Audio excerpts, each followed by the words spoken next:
Hilarious. Dystopia. Odd, I think is a good word for it. Unique. Absurd. Odd. Very odd.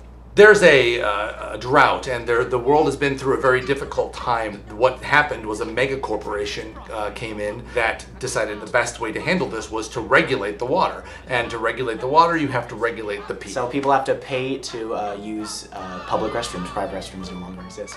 So you have these depressed and depraved people that have to spend their hard-earned money to pee, like a basic need that we need to do. Bobby Strong is our hero of the story, our young, bright-eyed ingenue boy that decides he's gonna uproot everything. The first thing the show does is it tells you, hey, you're watching a musical right now.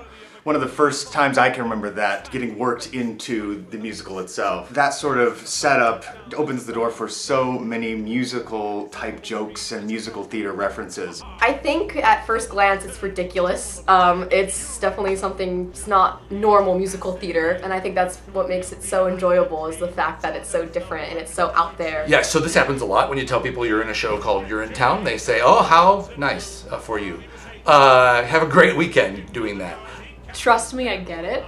When I first learned about this musical, I was a little concerned.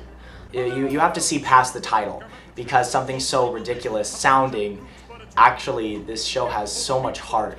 Hot Blades Harry, Little Becky Two Shoes, Soupy Sue, Tiny Tom. There are some weird characters, and it doesn't tell you really what to do with them in the script at all. So we did stuff with them. I am most impressed with the talent that we have. We have a hugely talented cast, and it's a large cast too, a little larger than normal for this show. I think the cast is one where everyone is just spot on for their part. The show has great, fantastic music and talented people singing it. The music is at times very soft and beautiful and at times very jazzy. It is a brilliant homage to great musicals, and it also is a satire on musical theater itself.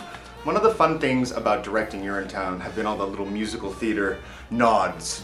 You know, some of the most iconic ones that you might think of from Urinetown are actually not scripted. Probably the most famous one is the Les Mis flag flying bit. That's not in the script. Which means at some point, productions just kind of started copying each other, and stuff gets added to the show as it gets produced. I like the idea of expanding a bit on the musical theater jokes that appear throughout. There are little tips of the hat to some of my favorite musicals. Would you go see Meet Me in St. Louis? Would you go see The Music Man? Would you go see Carousel? Would you go see Little Shop of Horrors? If you like these things, there's something in Urinetown that you're going to really like. You just don't know it. There are 45 artists working on this show, and they've been working on it for a couple of months now.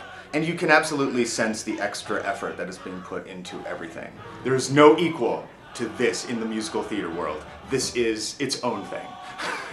And if you love musicals, and if you hate musicals, you will still love this show. That's kind of the brilliance of it.